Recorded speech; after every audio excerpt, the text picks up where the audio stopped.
All right, folks, welcome in. Yankees had their 7-game win streak snapped by a team. Well, you would think they're a playoff contender the way that Vassell guy was celebrating at the end of the game. My God, I don't think he's ever won anything in his life, so I feel really good for him. But the Yankees lost 3-2 today.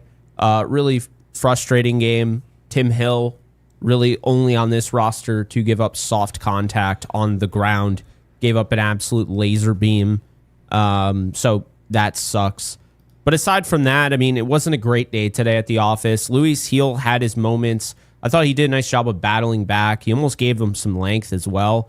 But, really started to kind of turn it around, although the home run definitely hurt. Perez had some awful pitches, but had some really good pitches. The awful pitch was, obviously mislocated Judge. He crushed it. The good news is Judge looks like he's at least getting back to where he was. I know I've said that before, but today, 3-hit performance. Bellinger had a really important hit in this one early on. After the third, though, Bellinger looked absolutely horrendous at the plate. Don't know what happened there, but I have not seen Bellinger look that bad in a while. Today was just frustrating. They didn't do their job. They only scored 2 runs. At the same time, it goes back to what I was saying yesterday, Gary. I mean, at the end of the day, this is a team that the more and more wins you pick up, the more you build a win streak, the harder it is to continue said win streak. It adds more pressure. So unfortunately, because go figure, the Red Sox won today and the Brewers blew an opportunity to win. So that means Toronto won as well. So that means yesterday was negated in a sense. We're not going to take away yesterday's game and how much that meant to see them come through in that spot. But the Yankees are now 3 games back of Toronto instead of being 2 games had they won this game. I think the thing that's just so frustrating to me is that they really just couldn't get anything going. It's not even necessarily like if you don't give up the home run to Sosa, oh, yeah, they would have won this game. I don't even know that to be the case. They were having a really hard time at the plate today. I thought this was the most curious lineup I've seen in quite some time. Ben Rice hitting 9th. Or 8th was absolutely wild to me. I had some issues with the way that they did the order, but I had some issues with the way, Boone kind of decided who hit where, and Paul Goldschmidt was a lemon today, as you would put it, but keeping him in late in the game against a righty made 0 sense. You got Austin Wells on the bench. You got Jason Dominguez on the bench. Just made absolutely 0 sense to me. Goldschmidt has not, as of late, that on-base percentage is below 330 now. He's hitting 278. So I didn't really understand that. But today, just kind of frustrating. Heel gave him a chance. You can't take that away from him. He gave him a chance to win this game. And the most frustrating thing is that they probably should have won. Because if Mike Tauchman was just an inch shorter, they probably do win. Because Giancarlo Stanton hit a home run, and Tauchman robbed it. Good thing he did, because he went 0 for 4 and was pretty much a lemon as well, aside from that. Didn't like him on the Yankees. Found him very annoying today. So that was irritating. But anyway, the Yankees lost 3-2. We'll get into it, of course. Be sure to like, subscribe, drop a comment. And, yeah, Gary, that's that's all I got in a nutshell wrapping up this game. Yeah, and guys, please be sure to like the video. Helps us a ton in the algorithm. But also, earlier show today. So we were both able to go earlier in the day, so we figured why not. Yeah. We obviously have the day off tomorrow. Any game you lose, you can kick yourself. You can say the offense wasn't good, the starting pitching wasn't good, the bullpen was bad, or even the decisions of who to use was bad, right? There's always something wrong with a loss, I guess, technically. But you sort of look up, and with tomorrow's day off, I'm just not sure if Hill would have been the guy that I go towards. Cruz made a lot of sense, right? They trust him, first guy out the pen. They did that, and he looked really good. It's not a surprise. Anytime he's healthy, he delivers. But is Tim Hill really the guy you want to go to? Now, I guess in hindsight's 2020. We were all clamoring for this exact name in the World Series. So I don't want to put too much blame on Boone for going to Hill. His job, as you put it, Jake, pre-show, his job is to put the ball on the ground.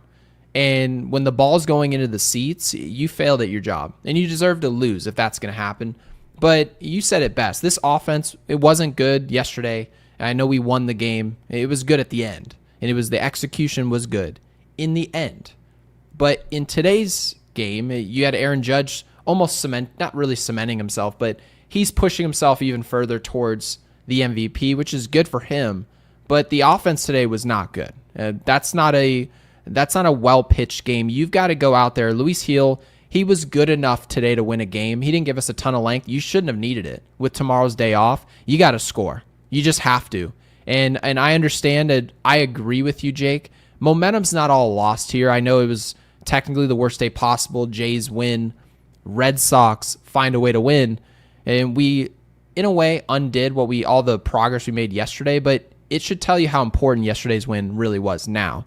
It maintained pressure even though we lose this game. Day off, we've got to take care of Houston.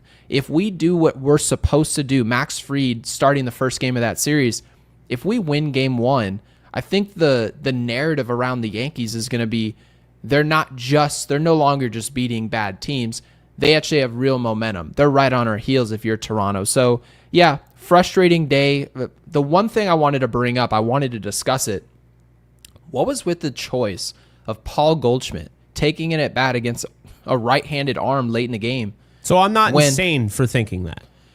No, or in hindsight, he ends up stealing second base. But when Trent Grisham gets over to first base, you're already down 1. If you tie the game, I get the premise that we would love to have Trent Grisham in the game in the bottom half of the ninth if it exists, but you've got to get there first. And Jason Dominguez, objectively, he's a bad glove, gives you a much better chance to get from first to second base. Now, again, Grisham did steal that bag, and people are like, oh, well, what did it matter? We ended up getting to second base anyways. The real job at hand there was getting the bait to second base immediately, setting the tone of we're in scoring position with really 3 attempts to score that runner, where instead we had 1. Massive difference there. And then, of course, you didn't use that, and then Jason Dominguez doesn't take an at-bat for Paul Goldschmidt. Why? Hey, what was the logical explanation for that? Obviously, earlier in the year, Jake, trying to explain why he did it, he said that Paul Goldschmidt is one of the best situational hitters. He actually called him the best situational hitter on the team. Well, I think that's true if there's a left-hander on the mound, but there wasn't at the time. So I didn't understand the concept of why we went that direction. I didn't understand why you would have Jason Dominguez on the bench to begin with if you can't use him in situations where he actually succeeds. So didn't understand it. Did it cost us the game? I have no idea. We'll never know. But just an odd day as far as decisions go. Yeah, just very odd day. But these are also the things that separate the great managers from the okay to good managers. And we know Boone isn't masquerading as a great manager. We know that. I thought to get the day started with a Judge home run and lose a game like that is honestly really surprising. That's not a formula for a Yankees loss. And again, it should have been a Judge Stanton home run, and Stanton hits that home run. It's 4-3. Obviously the game probably changes a little bit and what they go after and everything, but still, that is just so incredibly frustrating. That said, I think the big thing for me, Gary, is looking at this game. You don't want to take this loss and nullify what they accomplished, what they built in 7 games. Because they won 7 games, and they also won 12 of their last 15. Okay? So I'm not trying to take that away from them. And I understand people are going to. I understand people are going to say, you're supposed to win all of these. Well, yeah. Okay, I 100% agree with you. They kind of put themselves in a position where they didn't really have a choice. But at the same time, you're going against a team that is literally playing for nothing. Like, they are out there, they're grinding for nothing. Like, you're going against guys that want to win. Look at the guy who closed the game. Like, I'm convinced the dude will win in Little League the way he celebrated today. That's how much it matters for these guys that they know. I mean, they aren't playing for a playoff thing. They're playing for their career type thing. And so that's the team the Yankees are going against. And when you go against a team that has nothing to lose and really nothing to gain, but they're still doing it, like, I don't even know what to say. So my thing is this. 2 things can be true. You can be upset, you can be bummed, you could be furious, you could be pissed off that the Yankees lost this game. But you could also respect the fact that they won 7 straight. Regardless of who they played, it's hard to do in this league. It doesn't happen very often. It really doesn't. This is the most important stretch run of the year. The Yankees took care of business for the most part against bad baseball teams. They won this series 3-4, right? And think about this, right? Now you have the off day. So you can bring in what you learned. You could bring all that stuff to Houston and you get an off day, you get a breather. To your point with the off day, though, that's why I didn't understand Hill being in there. But Right.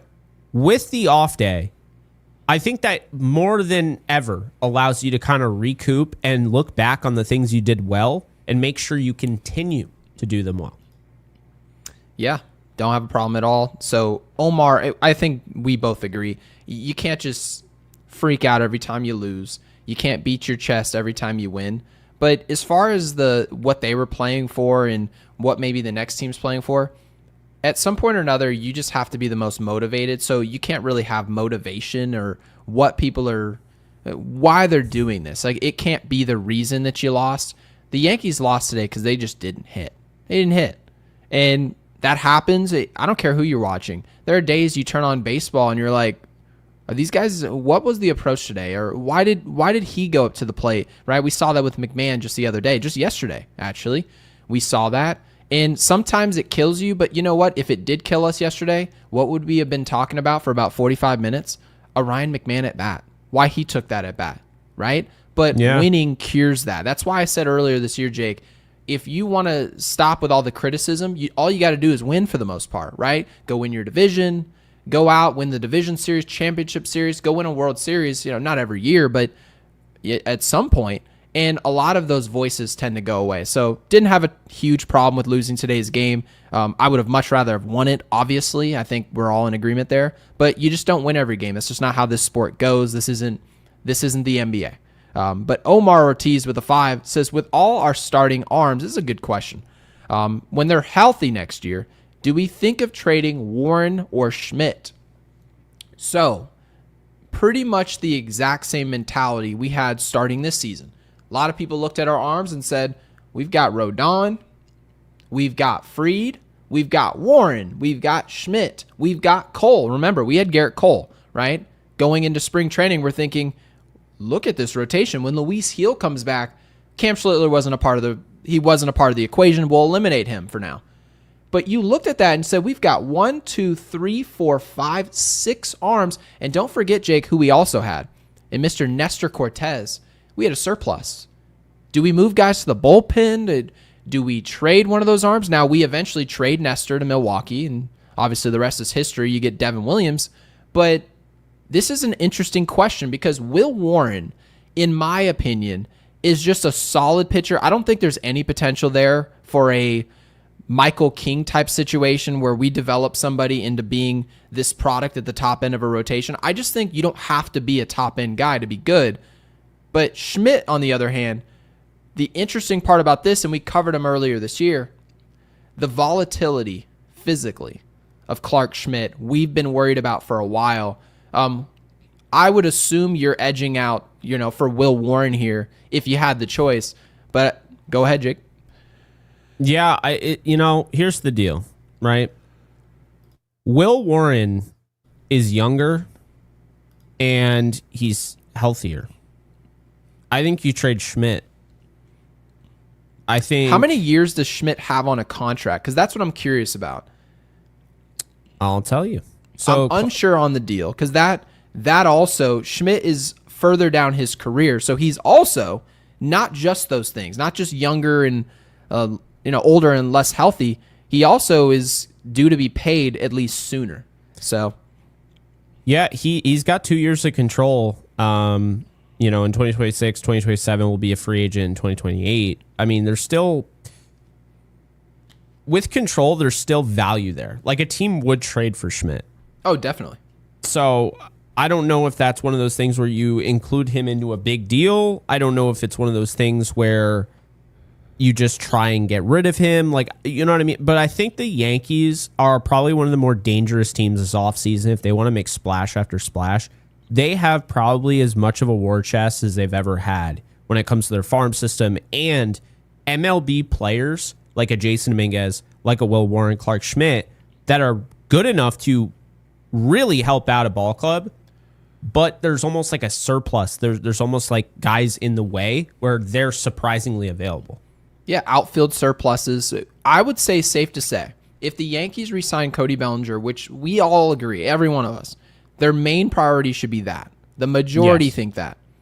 Then you also have another category of fan that says, I really want to see Trent Grisham back on this team. I know that maybe we don't have a ton of spots open next year for outfield, but I don't want to just see if somebody can replace that value. I just want the man who's giving me that value to be the man for the job next year. I want Grisham and Bellinger.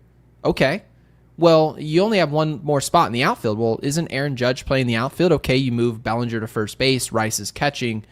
Well, it feels like with Spencer Jones and everyone, Jason Dominguez all in the mix, someone's got to go. We've got a surplus there. Omar Ortiz with this question. Seems like we have a surplus in a rotation. What do you do with them? So you mentioned having this surplus really tees us up for a splash winter. We haven't had a splash, like a major splash in the winter in a while. You're talking about splash with control, star talent with control. Maybe the Yankees can get it done based on some of what we're seeing. But I would assume you can get a lot for Schmidt. I would guess, just because if he can stay on the mound, he's been high output for a while now. He's been a good pitcher. I think you called him last year your most reliable arm at one point, right? He was gone, and you said, I'm not even worried about the control. When he comes back, I just assume it'll be there, and then lo and behold, you're welcome, Mom. His control was there.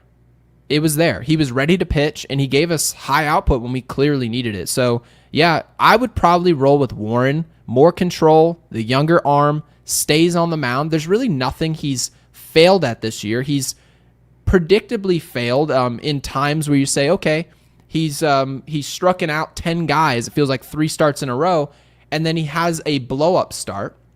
Yeah. That's just what you expect from young talent. So I'm going to roll with Warren. I know some people may say, well, Schmidt is the arm you can see. Yeah, you can see maybe shifting up the rotation, but I just think we have enough arms at the top of a rotation. I'm rolling with Warren. No, I agree. And I think when I say war chest, I don't think people understand. The Yankees have more ammunition next year than I think we've seen in quite some time, maybe ever, to the point where they could trade like half of their farm, like pitcher-wise, and they still have other guys. They have a surplus after that. Yeah, and Fried is not a splash, guys. I do see in the comment section people wondering if Max Fried signing is a splash. That is not a splash move. That's not a star talent. He's a really good pitcher, but I would push back on that. I think that was a splash move. I think Rodon was a splash move, but you know how big of a splash, right? It's not a splash. It's a what do they call it? A ripple. That's a ripple. No, come on. Fried. I mean, he was up there for he could have won the Heisman, the Cy Young, the way he was pitching at the beginning of the year. No, I want to say this. I think it's definitely fair to call it a splash. But when you lose Juan Soto, I think it negates that. Like if you had Juan Soto and then you got Fried, that. You know what I mean? Like it sends more of the waves are a little bit bigger. We disagree. I get it. I get it. Could not disagree more because I mean, if you sign like a Paul Skeens, if somebody trades, if the Dodgers trade for a Mookie Betts, that's a different thing though. That's not a splash. There's another level, right? You made a splash when you went out and you got Max Fried. You made a splash when you got. I think it's a splash to get Cody Bellinger. I do. I think that was a splash move. Devin Williams was a splash. Yeah, I mean Cody Bellinger. I think Cody Bellinger actually was a much better signing for the Yankees than even a Max Fried. That's just my take on it. I just think that obviously you can call it a rebound. We wouldn't have Cody Bellinger on this team without Juan Soto. But I look at what some of these teams do when you bring in a player and you can call him a star in the game. I consider those the splashes. So I think we have different definitions of what a splash is. Yeah, we definitely disagree because this is how I see it. If you get Skeens, that's an asteroid, that's a nuke, that's a tsunami. Our definitions are the players that are a tsunami, that's what I call splashes. So it's just a matter of that. If the Yankees are going to go out, I think when we signed Garrett Cole, I said that's a splash move. When the Yankees went out and signed Garrett Cole, I said that right there is something the Yankees had to do, and everyone looked and said, oh my God, I think the Yankees are going to be contenders.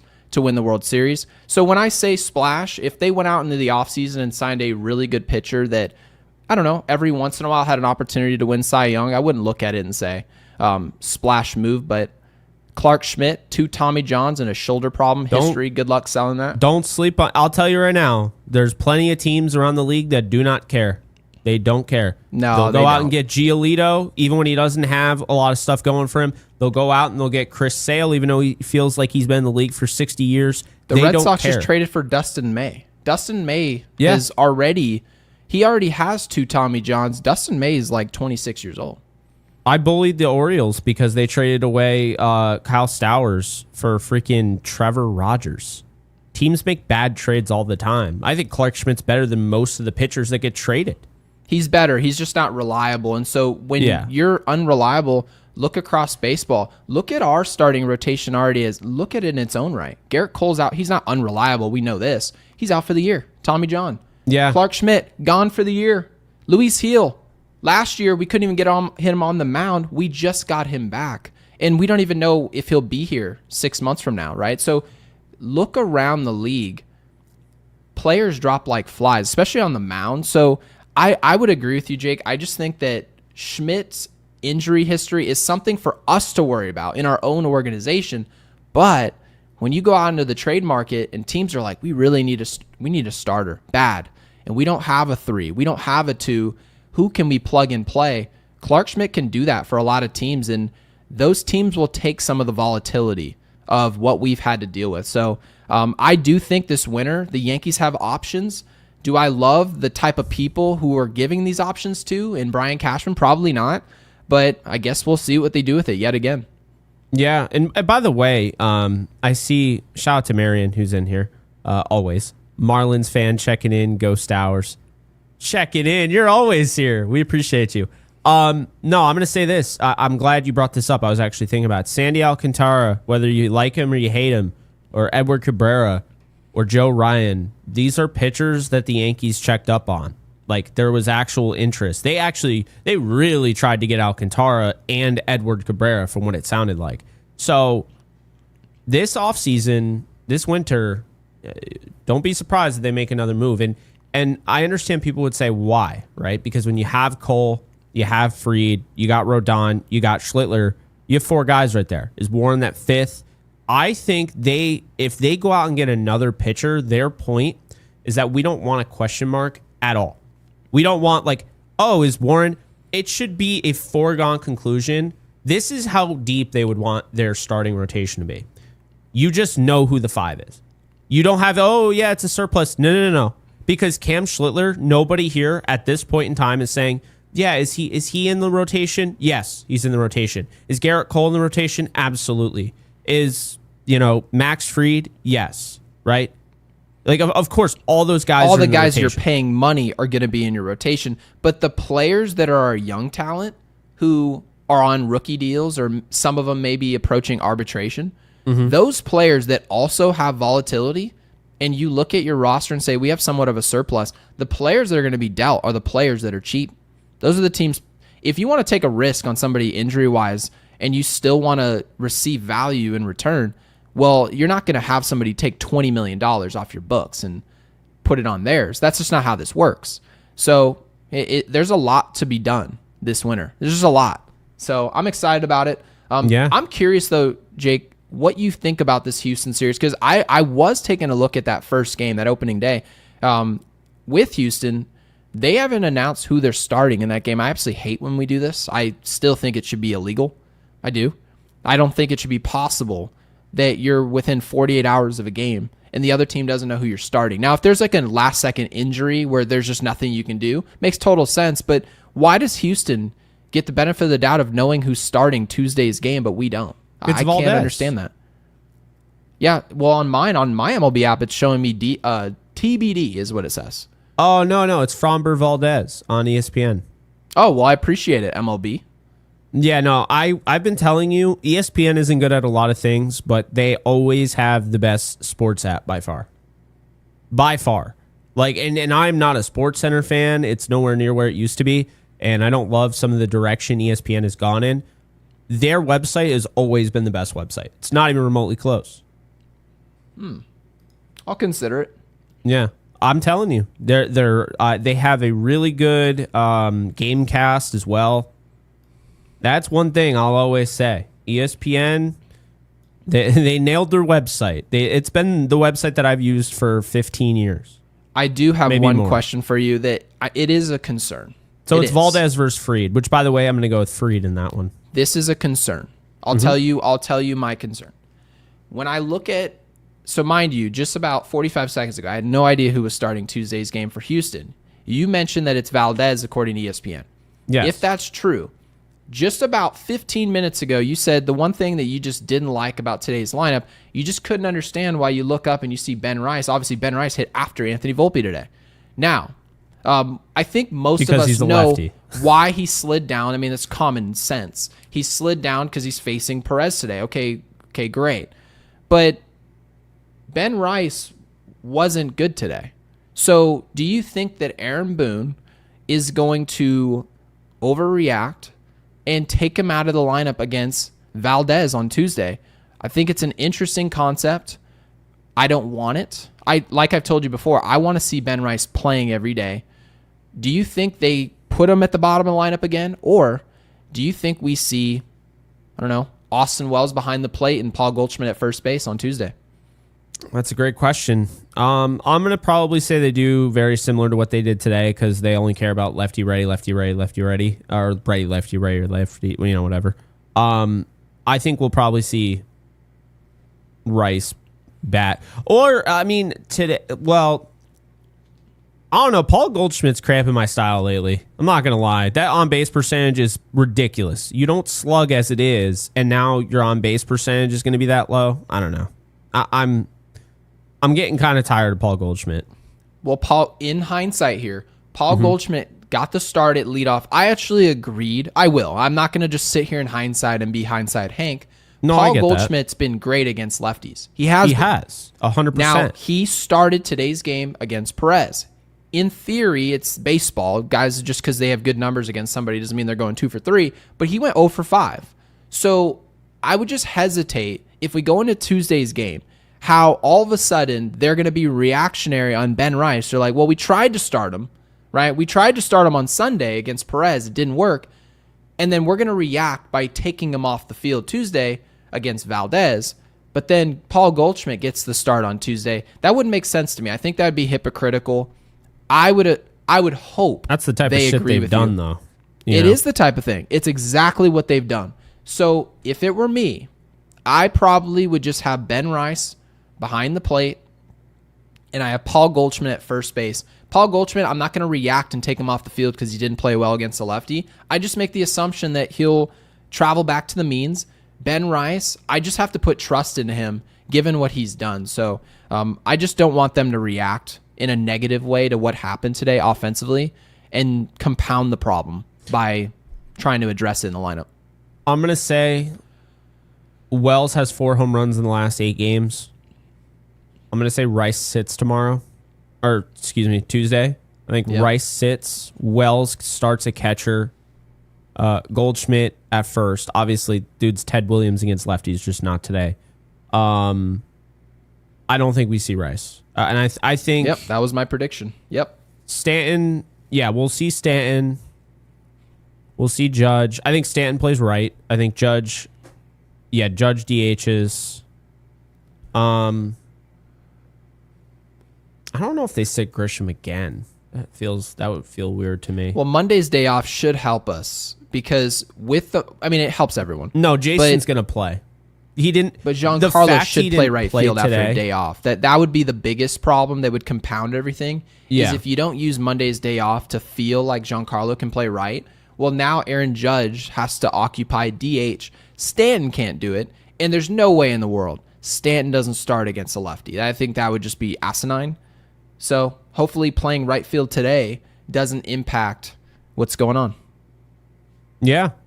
Yeah, I would say the interesting thing is it Grisham or is it Jason Dominguez? Because Jason Dominguez switch hitting from the right side, I could see them being like, yeah, we'll throw him against the lefty.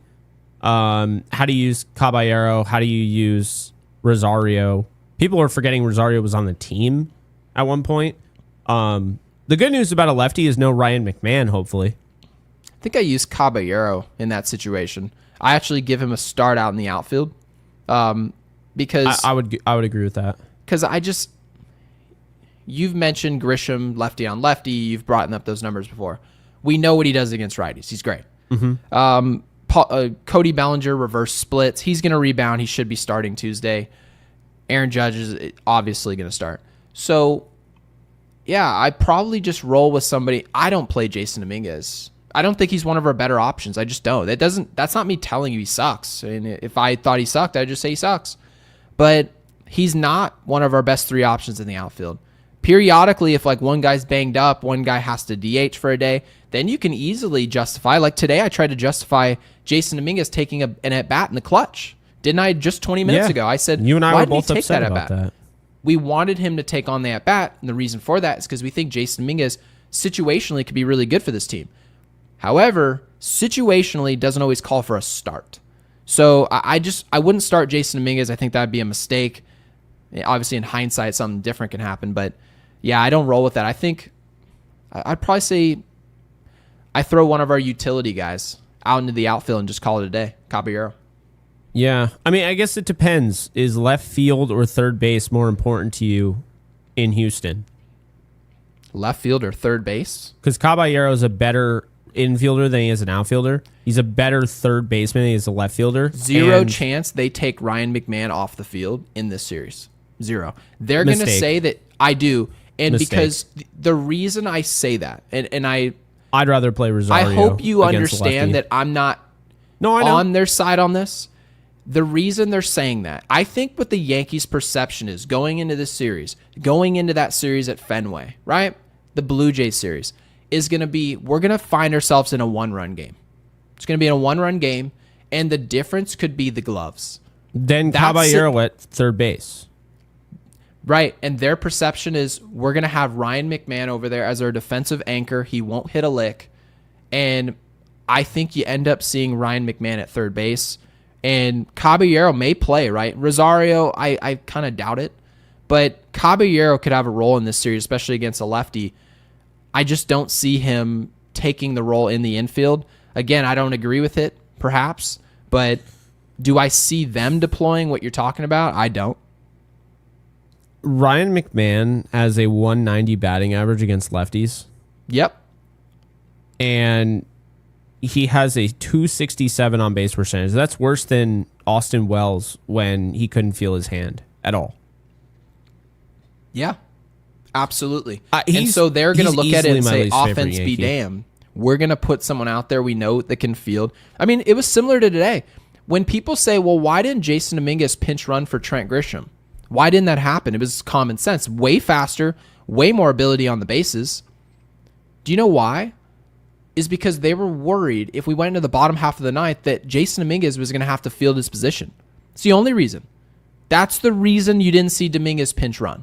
So, having said that, it should tell you they're prioritizing defense and defensive versatility in the following innings. I don't agree with it for the most part, but it seems to be 10 games have been doing.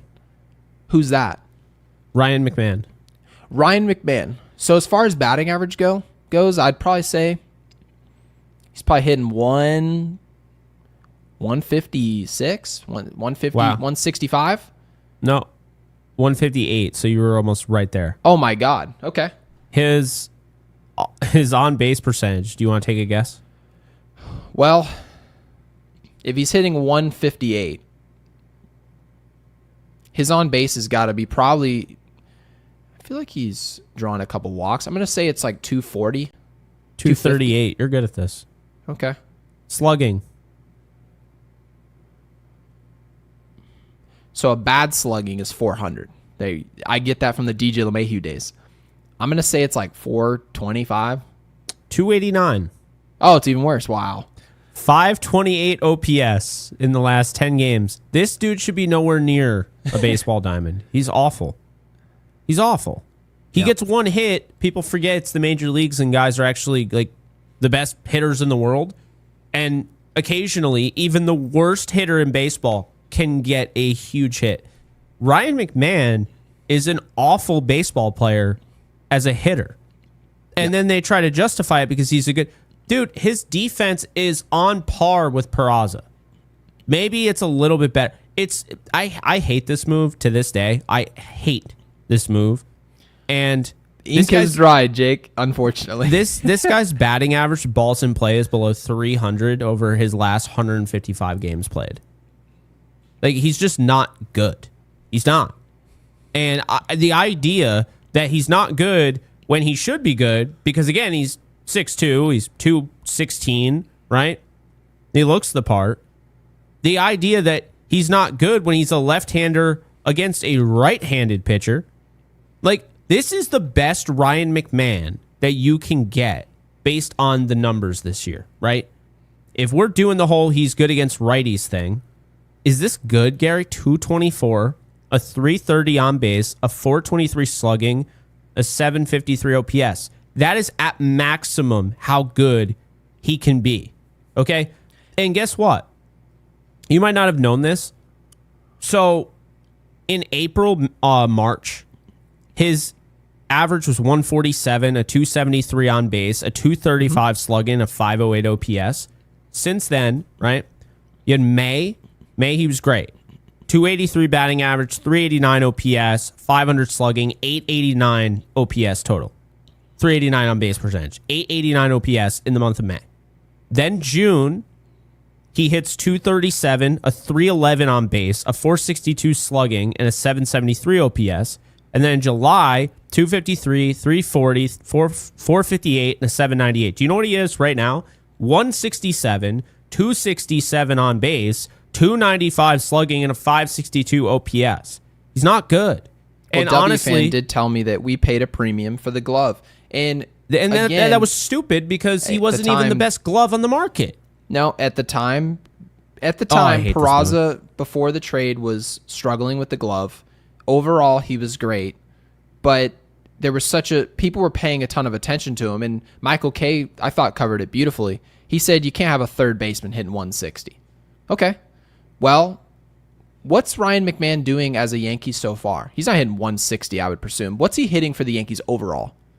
Just, do we have that number in front of us? For the Yankees, He is currently hitting 214, 322 on base, 337 slugging, a 658 OPS. Perfect. Thank you for retrieving that.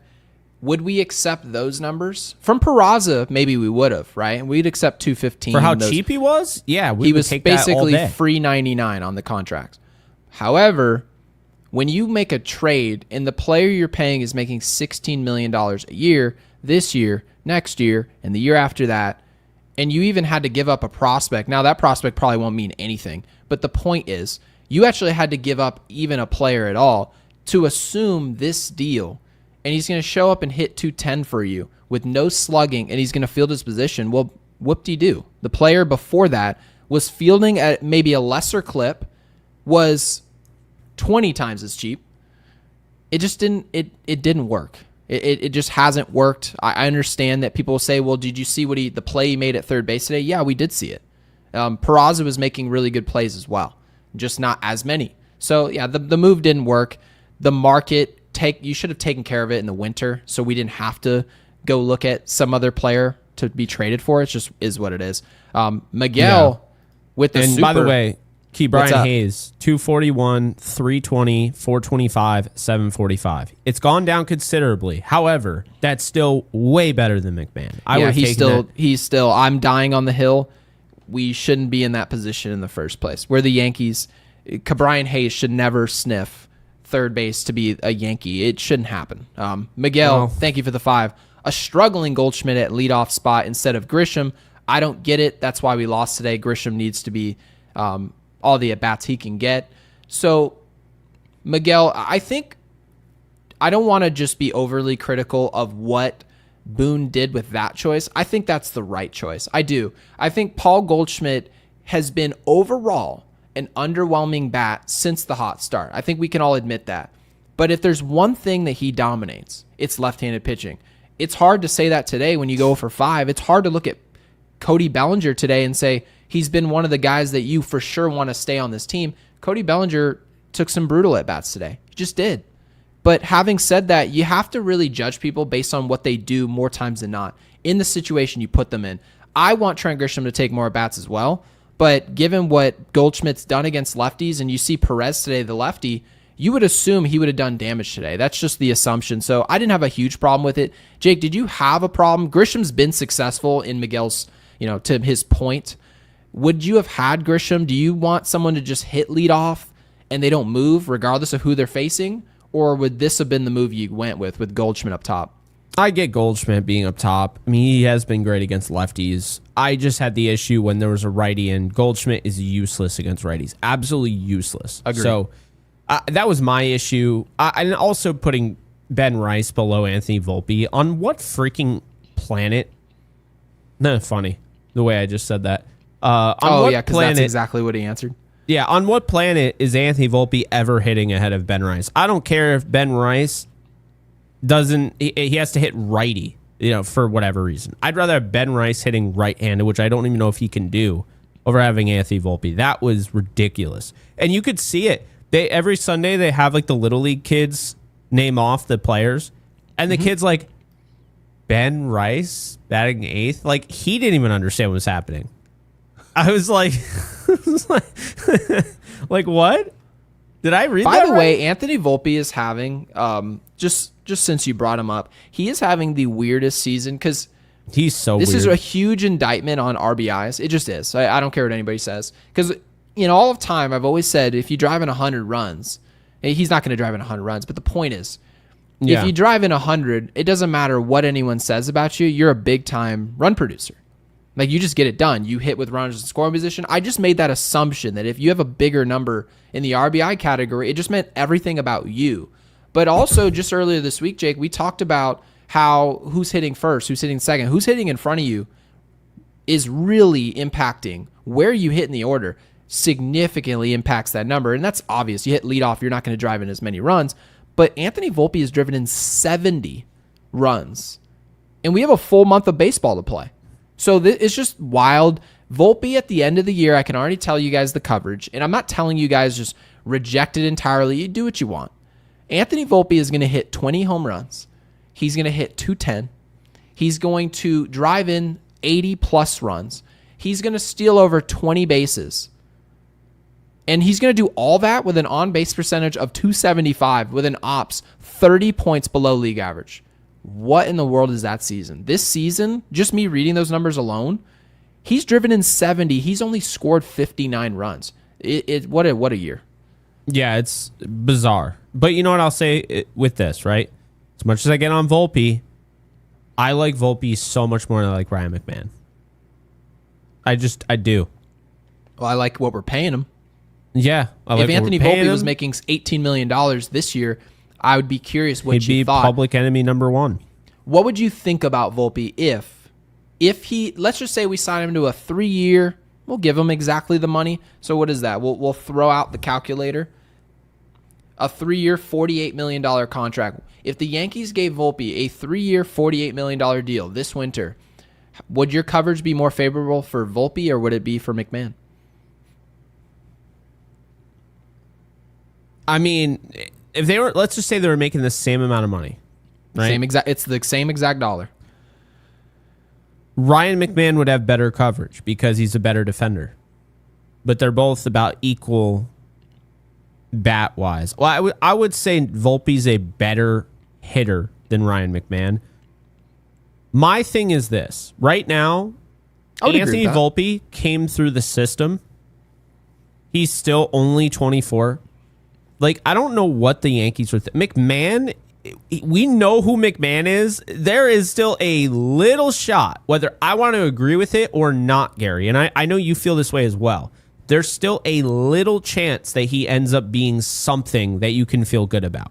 There's still a Ryan chance. McMahon or Volpe? Volpe. Ryan McMahon I would agree with you. Yeah. Is set in stone.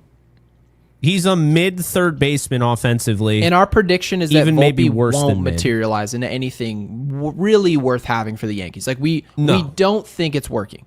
But Ryan McMahon has been this for a while. And he was also that in the easiest place statistically to hit.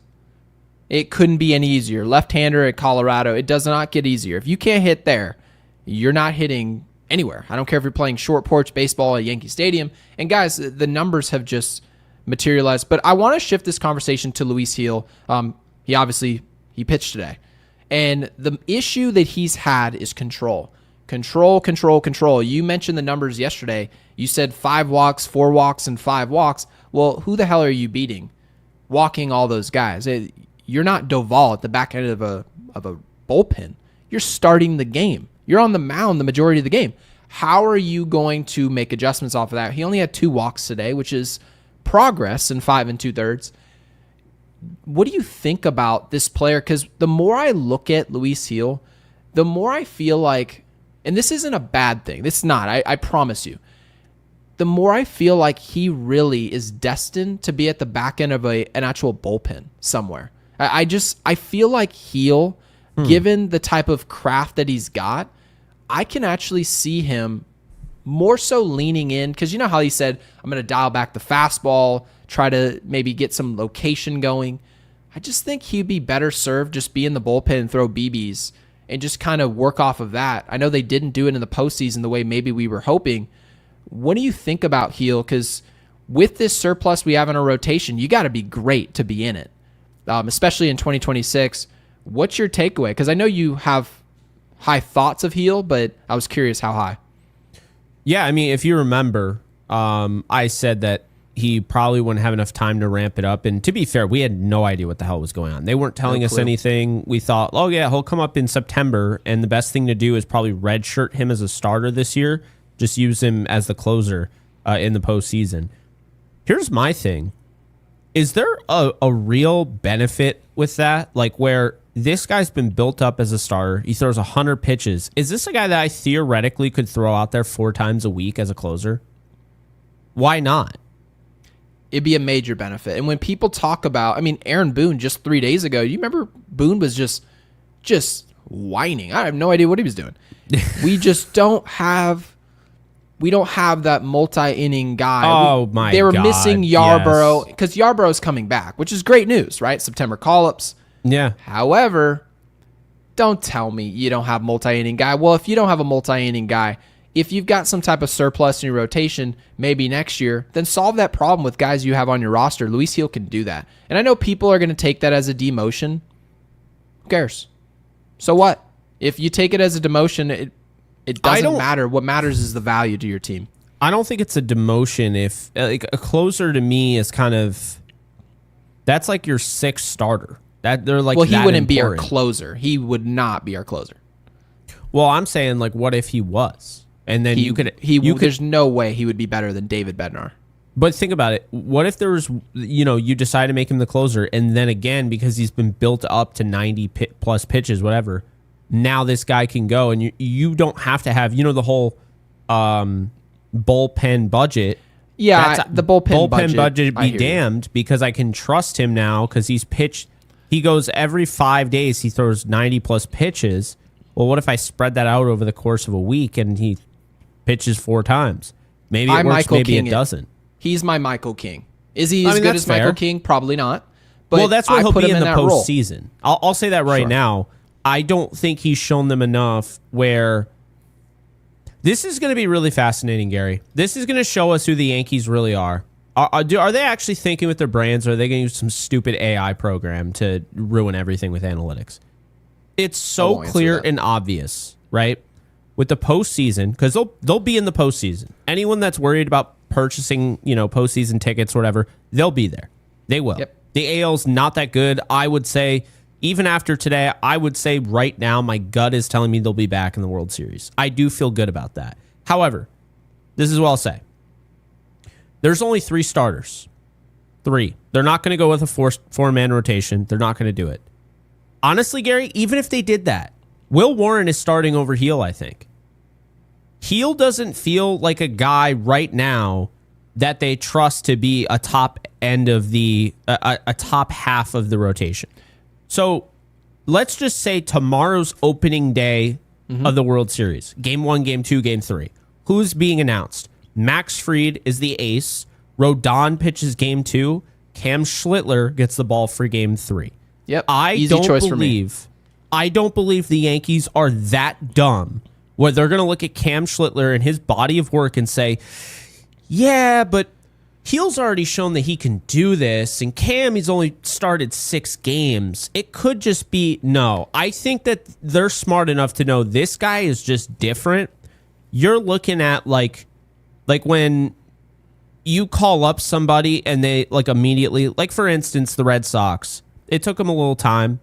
So maybe not the best example, but Roman Anthony right now is hitting 380 over his last, I think it was 14 games. Yes Network showed. He is now looking every bit like what he's supposed to be. Yep. When they show you that, there's no reason for you to go back and stop believing on it. So I really do believe it's going to be 1, 2, 3, Fried, Rodon, Schlittler. So here's the deal. If there's only 13 pitchers, and I do believe they'll probably go with 13 or 14, depending. But if they go with 13 pitchers, there's going to be 5 starters. And if you want to call, whatever. If you want to call Yarbrough a starter, they keep 6, fine. But the point is, only 3 legitimate starters. Will Warren will be next up. He will be in the bullpen. That's how I see it. I just think right now, I think there's just no way that Heel's going to be pitching game 3. They didn't even trust him last year when he was the rookie of the year. They didn't trust him last year when he's throwing 100. His velo has gone down. I think the movement is improved. I think he has better movement on his pitches. He does. He's become more of a stuff guy instead of just focusing on velocity. At the same time, Gary, he also doesn't have as much control as he did last year. If you look, he had better control of what he knew where things were going. This year, it feels like adding that stuff. And I want to give Matt Blake and him a lot of credit because there is a serious push. I saw somebody say that he's reached his ceiling. I disagree. I think he's entered a new era of his career. And he did that right after being a guy that was throwing 100. And now we're seeing him really test batters with how crazy that movement is. Some of those pitches today were one of the nastiest pitches I've seen all year, right? So that's good. I don't want to take... That is not a bad thing. But, as you've said, that control he has to buckle down on that control. And if you don't have control of those pitches, you're going to leave it high and middle, or you're just going to walk batters, which he's shown that he's doing. And today was an improvement, but still 2 walks and 5 1/3 is a lot, right? So I would say this. I think he has the stuff mixed with the velocity. If he hones in the control, he's going to end up being a top 3 pitcher in a rotation. And it might not be with the Yankees. They might trade him. But he's not there yet. So for that reason, I don't think you can trust him in the postseason outside of pitching, coming out of the bullpen. And Gary, I agree with you. I'm not sure where it goes after that. Because again, it goes back to what I was saying about the rotation initially. You have 4 guys that you know full well, unless the Yankees are really stupid. Full well, 4 out of the 5 are locked in next year. We already talked about it. Cole, Fried, Rodon, Schlittler. Who is number 5? And if you're sitting there wondering who number 5 is, the Yankees are also sitting in there wondering who number 5 is in 2026. And right now, we could be looking at an audition, not just this year, but for the future. Heel, Warren, Schmidt, right? ERC in the minor leagues, Ben Hess, right? All of these guys. But the reality is this. I think just looking at right now, Luis Heel is not a guy, they kind of told us last year, he's not a guy they trust to start a World Series game. I just don't believe so. Yeah, I think, Jake, if people could see our text thread, they would know I don't have high hopes about Luis Heel. He's outperformed some of my expectations, and I'm not going to sit here and act like, let me just ignore some of his quality starts he's had of late, and just to obviously talk about something I've predicted in a favorable way. I don't think that's fair. But Luis Heel doesn't help solve the problem that the Yankees perceive, which is, when John Morosi brought it up when we brought him on the show, is that you need to get length out of your starters. There should be a premium on that. And if you look at what each of our starting pitchers are good at and what each of them are really bad at, if you look at a Max Fried's a guy who likes to pitch to contact. He can miss a bat. He's got great stuff, the curveball. He's got all that, the changeup. But Fried has been working to stay later in games, and they're working towards doing it, and it's working, right? It's working out great. Carlos Rodon's been the same exact deal. He's not just going to throw a four-seam fastball. He's not just going to be vertical, try to miss bats. He's also going to work on a sinker, a cutter, work off the barrel of the bat. Why? So I can actually get deeper into games. Now, what does that do? It helps, right? So Welkin's bringing up uncompetitive walks. Really, what you're getting at is the approach of a Blake Snell. Blake Snell's a great pitcher in this league. He can go out there and dominate a postseason series. This is the reason he got all the money he got. However, he's not trying to go deep into games. He's just not. Is he allergic to it? No, he would love to be out there. But the style is that if I've got to walk you 5 times to get through 5 shutout, I'll do that. You know who else is built the exact same way, cut from the same cloth? Luis Gil. Luis Gil is the type of guy where if he gives you 5 and he surrenders 1, you'd look at that in hindsight and say, that's a pretty good start. But if you peel back all the numbers and you say, well, he walks 6 guys to get there, well, guess who's coming out and he can't go past 5? The bullpen has to work, innings 6 through 9. And you can do that once or twice a week, but you can't do it 3 or 4. So that's why I think when people talk, especially the Yes broadcast, they talk about Cam Schlittler. Cam Schlittler is Luis Gil's replacement. You hate to say it, but he is. And why is he his replacement? Because he's efficient. That's why. He's efficient. He doesn't mind hitting a bat and having it go to a glove. Doesn't bother him. And he doesn't, it's not just what he says in the media. I don't really, Jake, I'm with you. We don't care what they say to Yes Network or to, I don't care at all. If I stuck a mic and Yankees Unloaded in the lobby, we're like, hey, Cam, do you care about missing bats all the time? He would tell us no. Everyone would tell us no. But do they prove it to you? Can Cam Schlittler go out there and work to contact, try and get into the 6th or 7th inning? You see it in action. So that's the value. That's the reason why I place more value in a Cam Schlittler than I do a Luis Gil. It's not the stuff. It's not really any of that stuff. It's more so the mentality in the start. And Cam Schlittler is just a guy that I think a year or 2 from now, you're going to start seeing him come out of games in the 7th or 8th, and it'll be routine. It'll be something you see out of Garrett Cole, just a next level of development from a starting pitcher. So if there's any pitcher that I think the Yankees can flip for massive value, for some type of winner splash, it's probably Luis Gil. He's controllable. He's got great stuff. He's got control issues that teams probably think they can fix. Certainly they will. And this is a player that you might be able to get a ton for. So I'm not telling you guys, let's start the Luis Gil, trade him camp. Like, this is not what this is. But I just think when we're being asked the question of what do we do in the postseason, we're already telling you we would rather see Cam Schlittler, the rookie, over Luis Gil in a postseason start. That says a lot already. So should be more of a what does it mean about Cam Schlittler thing than anything that Luis Gil's lacking. So exciting times in the Yankees rotation. If we can just score in this Houston series, I think we'll be a lot happier about what this group's doing. No, I definitely agree with that. I think he's done a really nice job, Cam has, of limiting the walks. Only 20 and 48 and a third. Luis Gil going into today didn't even have 30 innings and had 19 walks, almost matching Schlittler's 20 and wild. Almost 20 innings, a difference, right? So that's something to keep in mind there. Now he has more walks than Schlittler. So that, those are the things that matter. When you look at efficiency, right? You look at the fact Ryan Yarbrough had 17 walks and 55 and a third inning, right? You had Clark Schmidt 30 walks in 78 and 2/3. You see Max Fried only walked 42 batters in 162 innings. That's insane. That is great efficiency. When you get into like Rodon, even still not bad. 67 walks in 164 and a third innings. That's not bad. That'll play. Where you run into your problems is that pitch count is an issue. When we went into this winter, and people are saying, well, who cares if you're walking a ton of guys? That's the way the game's played now. We don't ask for length. A dude's throwing 100 in the 6 out the pen. That's not good enough. And to prove it, the Yankees have been going about their business exactly that way for a decade. We don't care if we pitch 8 innings from our starter or if we pitch 5 with our starter, right? And 4 from our bullpen. You should care. There's value to getting innings. It's not just something old fans get to just talk about. That's not what it is. There's value in one guy pitching and coming off the mound in the 7th because now you don't have to pass the baton to 6 different dudes. One of them is bound to screw up. Yeah. So it kind of goes to show you if all of a sudden Tim Hill, maybe we go an extra out or two, maybe Tim Hill's not the choice today.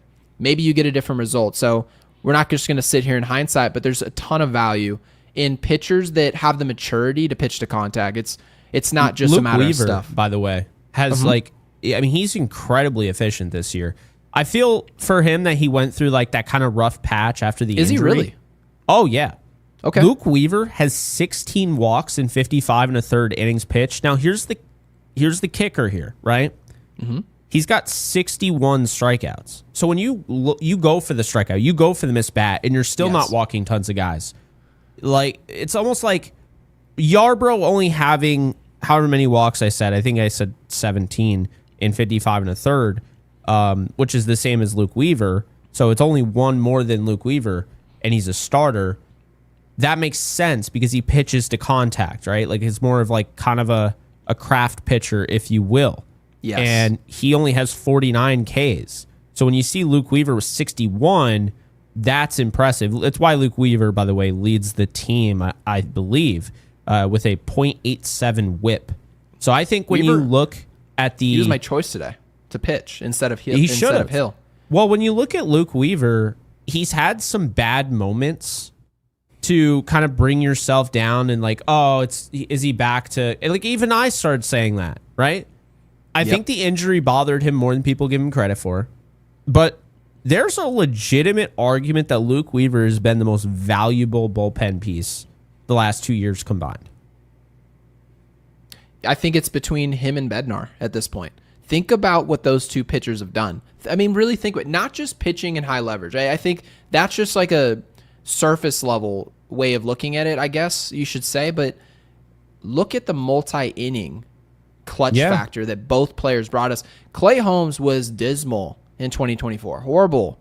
And we were talking about it all year. Jake, I think you started it where you were trying to figure out where the hell do we put Clay Holmes, the 6th, 7th, 8th, and I think your dad was talking about the 7th, but the gist of it is when we put Weaver in there, the Yankees said, you know what, there's actually a lot of value in Weaver pitching the 9th.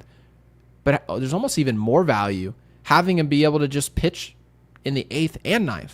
Having that multi-inning aspect. And then look what Bednar's doing this year. Bednar's not just pitching the 9th and we just go home. No, sometimes he'll come out for the 9th. And we saw the other day, Bednar gets the mound for the 9th and the 10th in a win. So those, in my opinion, are the two most valuable arms that we've had out on the mound. Period. So, ton of credit that they deserve. He was the option, in my opinion, today. Especially, I know he pitched an inning yesterday. I would have rather gone with Cruz again, by the way.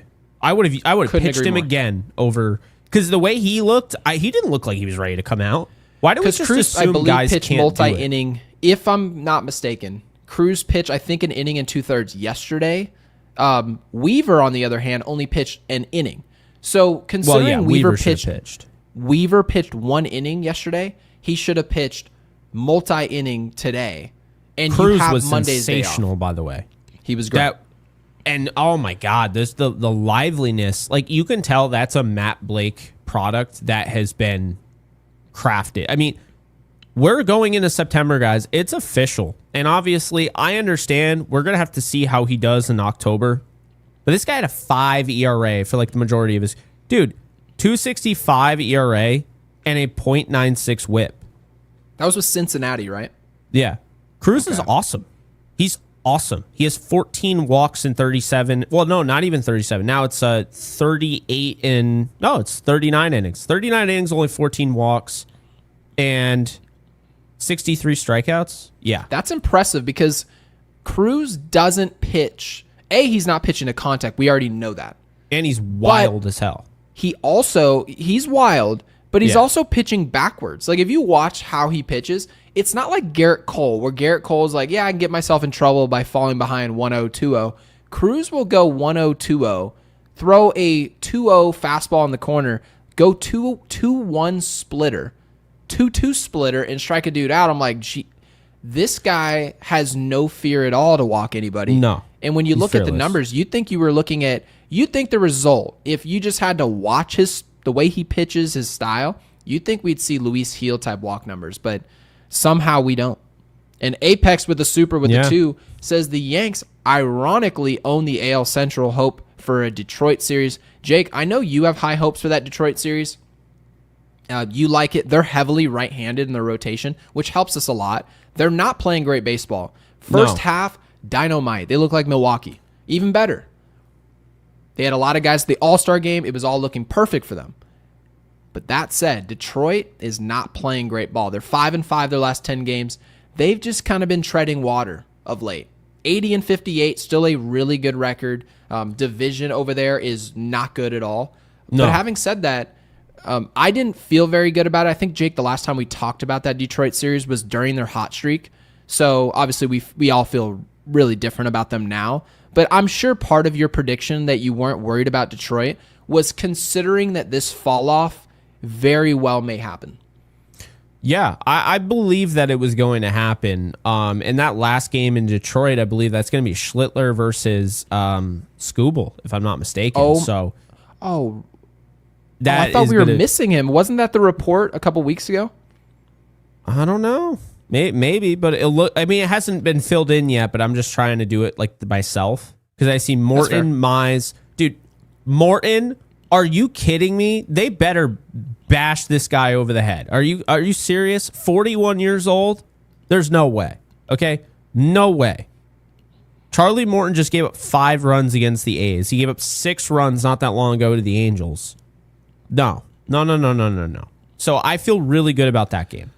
Then you have Casey Mize, okay? I'm not saying Casey Mize is terrible. He's good, not great. But he's good, not great. So he's looked good, but actually recently he's struggled. He has one game where he threw 10 strikeouts. He had 10 strikeouts. However, he also gave up 4 runs. He gave up 5 runs, 3 runs, 3 runs. He's given up runs. So you can get after him. By the way, the A's just baptized this team. I'm telling you, I hope the A's find a way to get in the playoffs. It'd be great for everybody. Not going to happen, but I would love it. But that Toronto series, you talk about Schlittler versus Gausman. You talk about Heel versus Scherzer, Fried versus Bassett. I think the thing is, it was hard to find wins when the Yankees rotation was struggling. Okay, like that was hard.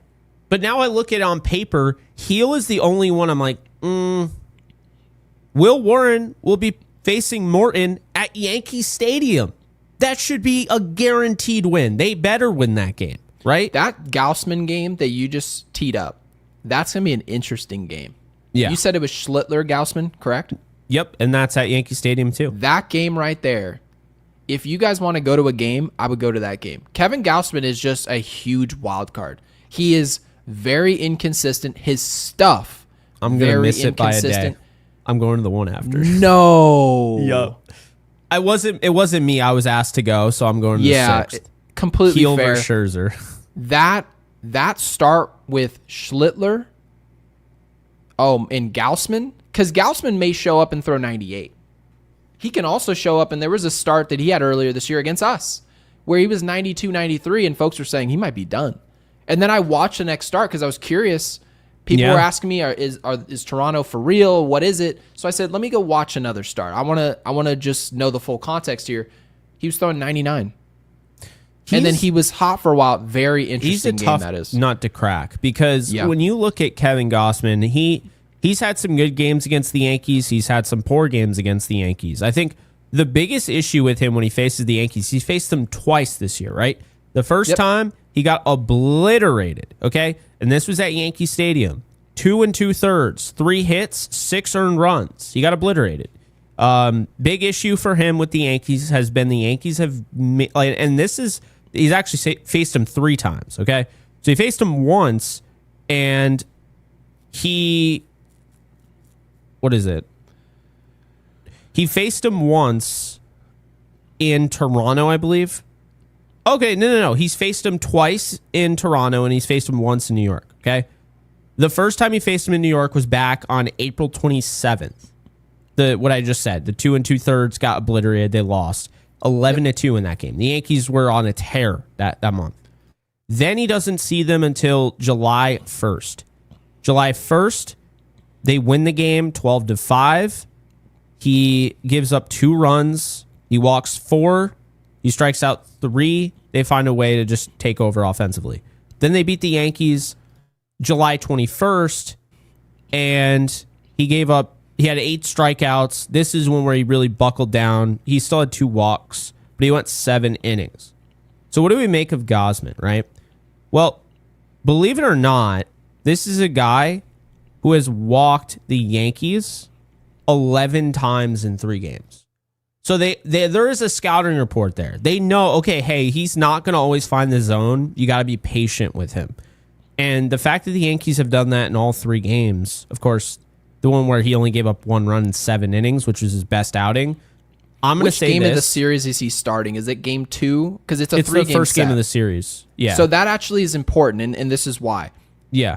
Technically, if he was pitching game 2 or 3, the perception would be, this is all hands on deck. We're playing the Yankees. We're trying to preserve a division lead. They're not going to be afraid. Yeah, working Gausman off the mound might be opportunistic for your team, but it's only opportunistic in the first game because it sets up the rest of the series. Now, considering he's pitching game 1, Jake, that game means everything of that series. If the Yankees get to Gausman and they work the count, the game plan makes sense. If he's out the game in the 5th, it can have drastic impact, not just in the series. It could literally be the difference of us winning this division or just not at all. So this is the reason why. What date is that start? That is September 5th. So September 5th. If come you're gonna on, go to a come game, on, guys, get your Austin Wells football jerseys. It's that day. September 5th. Yep. That's a great day to go. See, I'm going the 6th, so I'm going to miss out on the Austin Wells football jersey. I'm going to miss out on Schlittler. I'm not winning. Yeah, that's tough for you. That's tough. Yeah, Apex with the 2 says you just know Rice will work on lefties and defense in the offseason. Yeah. I think the time where they're going to bite the apple all the way is 2026. They tried today. They put him in the lineup. I'll give him some credit, albeit it was at the bottom of the lineup behind Volpe. They at least give him credit. They didn't pull him completely. That's progress, and we're gonna work on it. But I would agree with you. And Apex again with the 2 says Warren at home versus 2025 Heel so far. Will Warren's a much better pitcher than Luis Heel, especially when he's with the actual contingent on him pitching at home. Much different pitcher, and that's to be expected. Young arm gets to use the crowd to his advantage. It's not easy pitching on the road. Let's just call a spade a spade. So. Jake, I know you and I, we really like Will Warren. We really like him on this podcast. Do. Hard to say that because he's at the back end of a rotation and he has a few blow-up starts here and there. He'll give up a grand slam the other day. Some of it wasn't his fault. But, yeah, Will Warren at home, I almost wouldn't even hesitate to give him the ball in the postseason if it was at Yankee Stadium. But I just know that there's too many moving parts there.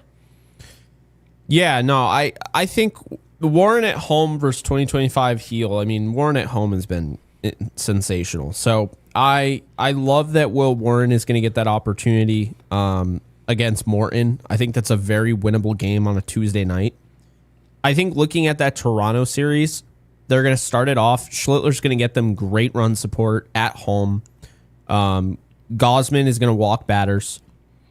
And I think, at that point, we're in the first week of September. I think Aaron Judge is going to go yard against him. I think we're going to see some runs. And then I think in game 2, now Toronto's going to feel like their back's against the wall. Scherzer and Heel. Scherzer's actually pitching through some back tightness. I just read that. He's not 100%. How old is he? He's 40, I believe. Checks out. So now you have Morton. So you're going up against all 41. So you're going up against two 41-year-olds. My back hurts. I'm 31. So yeah, dude's pitching at the big league level. It's not a surprise. I thought he was older than that. I thought he was like Aaron Rodgers' age. I thought he was like 42.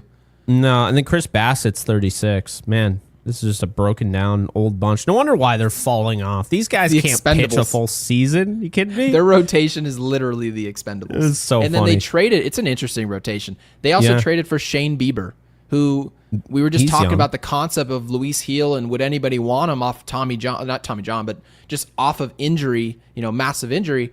Well, Shane Bieber, a contender, was like, we'll take that guy. on a almost $15 million a year contract, we'll take him. And this dude's dealt with Tommy John, rehabbing off of it, and he's back. So interesting. John, thank you for the 2, says Baboon, oh, he's back. Brings in Heel and not Weaver. Fire Boone. Oh, yeah, man. we don't have we're not as reactionary right now because of what's going on in the standings, and I feel like we're being as fair as we can.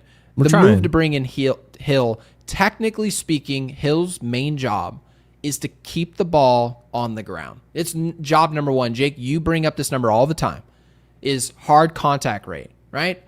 And of course. He does not give up hard contact. Well, when I bring in somebody where that's his main shtick, I don't know that you're going to lose that game. So, but I would agree with you, John. Huge mistake not bringing in Weaver with tomorrow's day off. I probably would have gone with Hill if we play tomorrow, game 1 in Houston. But given that day off, major mistake in my opinion. Yeah, no, I agree with that. And I'm excited to actually talk a little bit about the whole Framber Valdez thing, and of course we have voicemails. But yeah, I was annoyed with bringing in Hill. I almost said Heel. I'm gonna have to watch that, but I was annoyed with bringing in Hill. I didn't get it to the exact point. I feel like Yankees fans, more than any other fans, are on top of all the minute details. But especially when there's an off day the next day, we're always on the manager.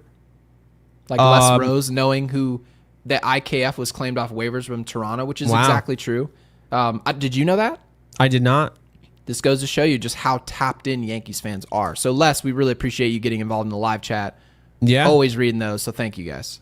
No, it's just, it kind of goes back to the whole thing, though. Like, Yankee fans always know when an off day is, and they're like, see, that's the beauty of it. It's not just knowing that there's an off day tomorrow, it's knowing what the hell that means. What does that mean for me today? And it means a lot in terms of how you use the bullpen, how you use the lineup, right? That's the thing. Is like, okay, if you have an off day tomorrow, why are you using Hill? Hill's not like the best option for that, but he's been good as of late. I don't want to grill Hill to all hell, but like at the same time, that was really irritating. That was just really irritating because your entire purpose on this roster is to not give up hard contact. Not only did you fail to give up soft contact, you got freaking nuked. It's like watching a magician, and I've seen it before. And you go to a wedding and there's some type of random magician walking around, and you can the ball that they're hiding, you see it. They're trying to take off your watch. You see them do it. Yeah. Their whole shtick is just ruined, and their whole existence is just, there's no point of it. Hill giving up home runs, it should just be an oxymoron. It should never occur, ever. So No. It sucks that it happened. I don't have some big conclusion about Hill himself. I think overall he actually has been pitching fine as of late, and overall the season hasn't been bad. And I did want him on the mound in the World Series. I mean, let's not just have revisionist history. I wanted him to have the ball against Freddie Freeman. Would it have gone better? Who knows? Yeah. So Evan is saying, hey guys, this upcoming stretch will tell us a lot. You got that right. This is so important. This is gut check time. Put up or shut up. Show me, don't tell me. All those things. That's what it is right now for the New York Yankees. Jake, you were just talking about the Giants pre-show. It was super favorable. I promise. It wasn't. He's not a Giants fan, guys. Hey, no. I mean, let's just be honest here. I was rooting for the Giants like crazy to win the Super Bowl against the Patriots because I hated the Patriots at the time.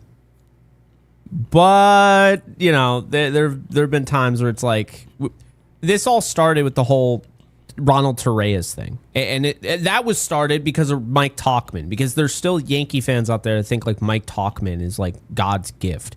I think I think the Ronald Torreyes Yankees were actually not the team itself, but just the mentality around the Yankees. Is as much as people I saw in their comment section this year, they're like, "This is the worst I've ever seen. This is the worst I've ever seen." I'm like, "Is it worse than having turtles be our mascot?" Like, do you remember all that? They were calling him Toe. It. Oh. All the mascots and we've got this pet in the clubhouse. Do you guys really think there would have been a pet walking around the 2004 clubhouse and be like, so "Hey, A-Rod, come take a look at our pet turtle"? They've been like, "Get out of my face." with this garbage. That's what it was. It was stupid. It was very gimmicky. So that was my What was the perspective year when on they it. were always doing this? That was like 2017. And where did that come from? It came because some fan, you remember the meme where the dude was sitting there and he was just like, and so then you started seeing, right? It was Todd Frazier. You started seeing them. They'd hit a double, and it was like the Dodgers, right? They do this. Yeah. Well, we started doing this. We turned into almost the feel-good Yankees, and I know, and it's kind of like the Savannah Bananas, right? I maybe don't like it, but I can understand it's a flavor for another crowd, and I can just learn to accept it. But when it's the Yankees, I didn't want any part of it. The Yankees do this now, whatever. Like they do I saw that, which I'm fine with that. But the Dodger thing, that is the dumbest thing I think I've ever seen. If the Yankees win, they can do the worm at second base. I couldn't give a rat's behind. I knew you were going to say that. They can literally, you can start Jazz literally could pull out the cardboard and start breakdancing at third base if he wants to and win. If you podcast long enough, you just know who you're talking to. And I knew immediately. You were like, I didn't know you were gonna say the worm, but I knew immediately. You're like, I don't care as long as they win. Like they can break dance. So I don't care. You can do anything you want, and it's very trolly. Obviously, the Padres fans. I promise you, if you talk to one, they'll tell you, yeah, we hate that. So that's part of the point of doing it. So Evan, thank you for the super. Thank you for getting involved. Really appreciate that. And Peace Geek, welcome back with the 5, says, what's the harm in going back to that old setup man closer formula where Weaver would go 7 and 8 and Bednar the 9th and adjust as needed? Thoughts? I think what do you think about a more old school approach? What are your thoughts on that? This is how I would do it. I would do it like, do you remember the year where Kentucky had like 10 5-star recruits? It was like the most insane college basketball team on paper ever. Was that the year like Devin Booker was like coming off the bench?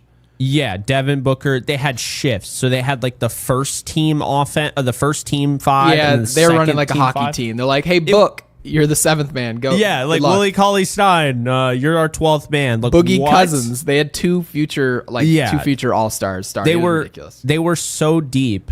But my point being is the Yankees should operate like that.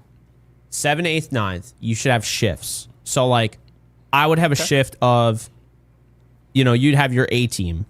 Mm-hmm. But you'd want to balance it, so maybe not go for your A team. So like I would go with somebody like Bednar in the 9th, and then 7, 8 would be probably because Luke Weaver's important there. So I would actually go with Bednar in the 9th, and then I would say Fernando Cruz in the 7th and 8th. And then I would probably go with the second shift would be the closer, would be Luke Weaver. And I would go with Devin Williams 7, 8th with like a Doval or somebody like that. That's what I would do. Yeah, no, that's definitely, I'm not going to say there's not a wrong answer. The game's changed. It used to be, all right, Tom Gordon, okay, Mariano. Like, we're going to have Tom Gordon. Yeah, we're going to have, okay, middle reliever. Hey, Scott. Scott Proctor probably heard that from here. Scott, go get warm, right? We have designated roles. That way, you can just go stand out in the bullpen. You can start tossing the ball around. You know exactly when you're coming into this game. There's definitely some positives to that. So, Peace Geek, I appreciate you asking this question, but here's my answer. I actually go the opposite direction, believe it or not. I'm more of an old school fan. I am. But there's also ways I think the game has progressed, and I think there's better ways to do it. Here's the way I do it. I understand wanting to have somebody that's your designated 9th inning guy, designated 8th inning guy. I simply look at my bullpen, and I look at who's coming up. Is it the top of the order? And if I get length from my starter and he goes 6 full and I've got to go, well, what do I do? 7, 8, 9. Well, if I see the top of the orders coming up and I'm nursing, say, a 2-run lead, I want to bring my best guy I even have in the 7th inning. I want to shorten this game and have some of my lower leverage guys pitch against the bottom of the order. That's been my perspective always. When I look at the bullpen today, I wanted to bring Weaver out instead of Hill, not to be nitpicky on Boone, but because I simply think Weaver's the better pitcher. So instead of concentrating on the order, I just say, do I really want to bring Cruz out first here? If the answer is yes, he's coming out. Don't care what inning it is. I simply don't care.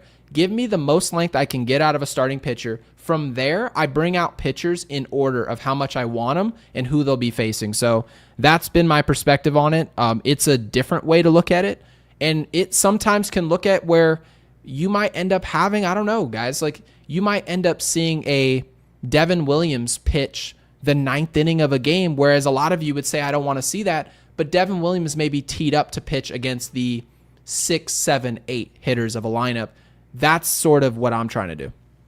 No, I like yours better. I was more so, if we're going to have it be structured, that would be my structure. But I personally think every game should be treated exactly as every single game. I'm not talking about, like, I'm not saying that when you put somebody in, you shouldn't be thinking about tomorrow, but who do you most trust in this situation? If this is who you most trust, and yeah, maybe, you might be cutting it close on the innings and whatnot, don't think about tomorrow. If the game is important enough to you, try and win today. So I do agree. I think it should be used on a case-to-case basis and basically in that moment, decide who you want. Are you seeing these numbers? But this is absolutely insane. What do we have as far as control? This is how old? Because he's 35 years old. This is not like a problem. 4 years of control. Okay, so perfect. So he just gets to pitch for the Yankees. And then when he falls off a cliff, which he will at some point, and unless he's Aroldis Chapman, he's going to throw 102 till he's 60. Fernando Cruz is just someone that you guys can get comfortable with this. He's got the mentality to pitch in New York. We have no idea what he was doing coming off the mound the other day where he was just having a spaz attack. But it's some fight that we want to see. Is it what I would have done coming off the mound? No. You guys have never seen me say, like this video, and then make that face. This video. Yeah, you don't see that. I don't do it. So good to see some fight. Good to see some energy. And this guy, when you look at Savant, it's great. And Savant's not everything. But the numbers seem to agree. This guy... Maybe try it out, though. What percentile is he? Because I know that's tiny from here. What is his K percentage? Just as far as ranks go. Because he's not going to be... If you guys are wondering why it's grayed out, he's not qualified. He hasn't pitched enough technically due to injury. I mean, you guys know the history of him this year. But if he was qualified, you're probably talking about a guy who's 100th percentile and missing bats. You want that in the postseason. This guy's got to be healthy at the end of the year. Yeah, exactly. Cruz is a guy that they probably could have brought back a little bit earlier, and they knew he's so important to the cause that they're like, yeah, we're going to wait until he's 100%. And I'm glad they did because, initially it just felt like, he wasn't quite ready. But then literally the next game he pitched, he was ready. And that's what happens when you give guys opportunities to get back. My biggest thing about Cruz is this. People don't understand how freaking difficult it is to hit his pitches because it's not just what he's throwing. It's not just, the stuff. And it's not just the velocity because he's not really a velocity guy. What it is this. This extension right here is insane. It makes it look like for right-handed pitchers, this ball is going right at your dome. Look at this right here. This is arm angle. So imagine this, but when he lets go of it, it's like way out in front. That's his release. That's what an extension means. Reminds me of Chapman. Can you go ahead and pull up Aroldis Chapman? I guarantee you that I have a pretty good feeling the extension is going to be right there. 99. It's got to be up there.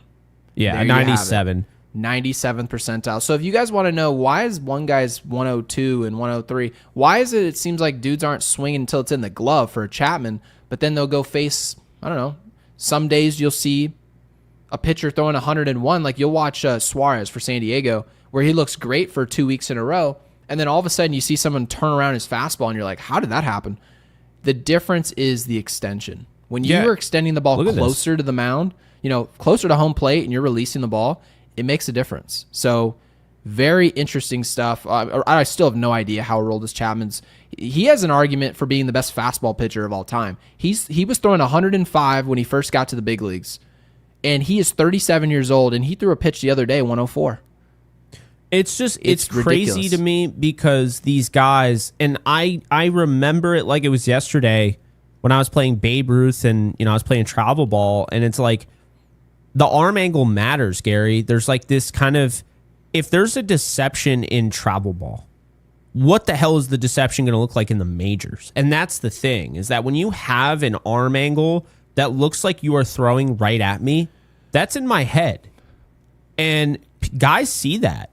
I mean, you don't think, like Randy Johnson, his extension and his sidearm delivery, absolutely vicious. It looked like you were getting absolutely pelted, and he was throwing 100. John so it's Kruk agrees. I would probably say, and by the way, Guy, thank you for being involved in our live chat. Of course, being a member, so really appreciate that. Said he thought he was on a 1-year contract, and he's obviously mentioning Cruz. I did as well. That's why I brought it up.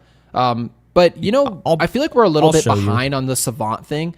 I genuinely feel they've got to do a better job of making Baseball Savant available for all minor league levels. I think just being able to have a tangible way, not just, hey, watch this video of a player hitting a home run 400 feet to left field. That's not going to tell you anything when it comes to how well a player is developing. And I just think some of these numbers help quantify at least somewhat of what you're looking at.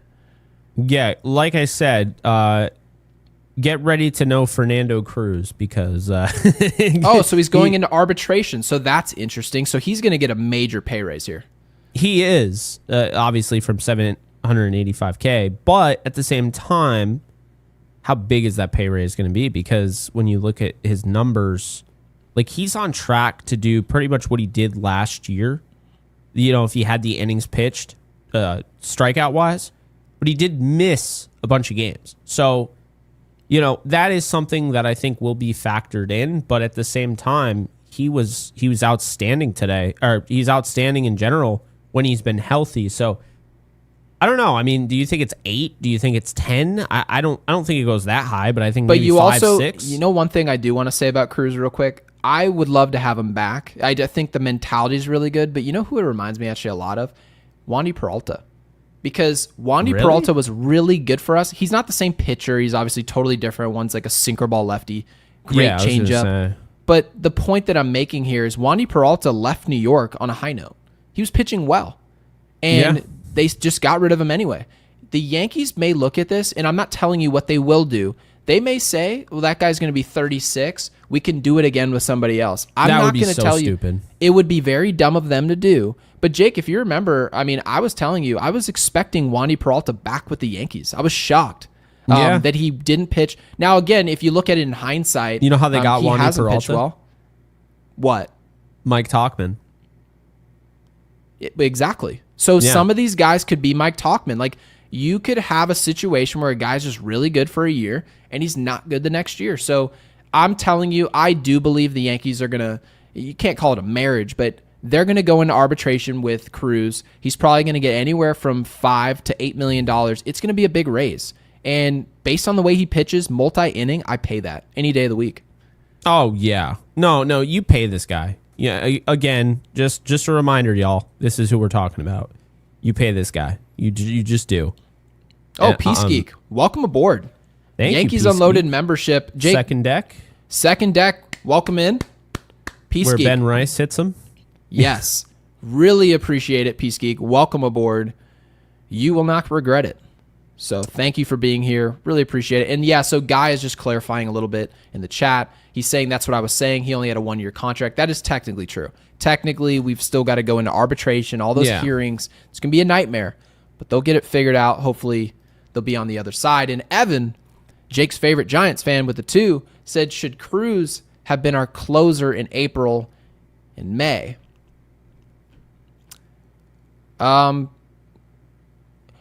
Probably not.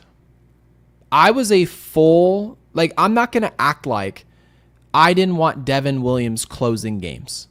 I'm not going to act like I wasn't saying Devin Williams should be closing. I thought Devin Williams should have been our closer. And if you guys remember correctly, I said there was more value to having Weaver as our multi-inning guy. Well, at that time, Devin Williams was starting to blow games. I probably would have made the adjustment to go to a Cruz faster because I'm more of a reactionary fan. I'll admit that. But to just simply suggest that, by April, at the beginning of April, we should have just already known this was our closer. I think we had to let the situation breathe a little bit, similar to last year with Weaver. I think Cruz a lot better than what people realize. And, yeah, maybe if you knew the future, you can make him the closer in April and May. Didn't they try, though? They tried to. Cruz has 2 saves on the year. I feel like they used him, but they didn't really give him the closer's role. No, but he did struggle from what I remember. Did he? But who knows? Because at this point, it's been such a long season. Pablo Reyes was on this team, and you probably forgot about him. I did. You reminded me about him. Yep, I totally forgot about him. Yeah, I did too. And I was just like, oh my God, it's the same season that Pablo Reyes was. He was tormenting us. Yeah, I'd be interested to kind of dive back. We'll bring it up probably on Tuesday about really depending on how the game goes. We'll have to do like a season summary episode where we just talk about everything, like at the end of the year. Went. Yeah, I mean, I think it'd be cool. Like, kind of just go back and go over some of the games that really stood out. Yeah, I don't know. Do you want to get to our voicemails? Because I'm ready. Did we do this? We did not. James, welcome aboard, man. Thank you. Thank you for the. Wish I could make live chats. Well, here he is. Well, I don't know why you. I don't know what's going on, but we appreciate the super. You should be able to talk in the live. He's probably saying wish that the average live that he could be at. So, James, really appreciate it. Love the picture of Mariano there. Yeah, no, that's great. Thank you for the 2. Says congrats on 10K.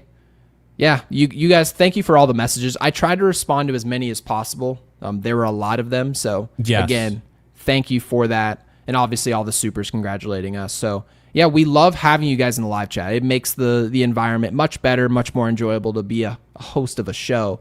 Yeah, but who's the first voicemail, the diamond level we got? Yeah, the first one is Kyle.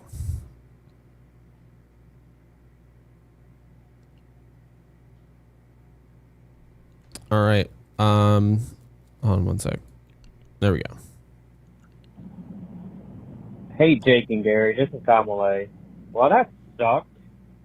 That last pitch was not a strike on Bellinger, but what are you going to do? Yankees have many chances today. Took 3 out of 4 from the White Sox. It should have been a sweep, but what are you going to do? Real test starts on Tuesday. Like, the next 12 games, we got to win at least, I think we got to win at least 9 out of the next 12. And, yeah. But, yeah, let's all have a good night and a good off day tomorrow, and go Yankees. 9 and 12, huh? So, we appreciate you, Kyle, for the chat there. Yeah, I will say this. I do believe it was a strike. I think Bellinger has to protect the plate in that situation. It's a perfect pitch. That said, that umpire was fucking dog water. Absolutely awful. He was terrible. He was horrendous. On both sides, by the way. Strike, like, literally up, like, middle. I don't know if you saw it on Fernando Cruz. I did. Yeah, and they called it a ball. Yeah, the zone wasn't good for both sides. I think that's super important here to just, we're not making any excuses. The zone was bad across the board. It's awful. And that pitch to Cody Bellinger, I thought was a strike. That's what I just call a pitcher's pitch. Anytime, and that's what drove me insane. I talked about that at bat we saw last week with Aaron Judge where he struck out on 3 pitches, statistically outside the zone. No part of the ball touched the plate. Now, they called them pitcher's pitches, and they were like, no, you got to swing the bat. No, you don't. If the ball's not even close to touching the corner of the plate and you call 3 pitches strikes, that's just bad umpiring. Sorry. Are they good pitches? Yeah, they're good pitches, not deserving of strikes. That pitch to Cody Bellinger to end the game, Cody didn't like the call, but I think Cody didn't like the fact that it was a 50-50 call, could have gone his way. I mean, he could have looked at it and said, that's a former MVP. That's a player who's having another big-time year.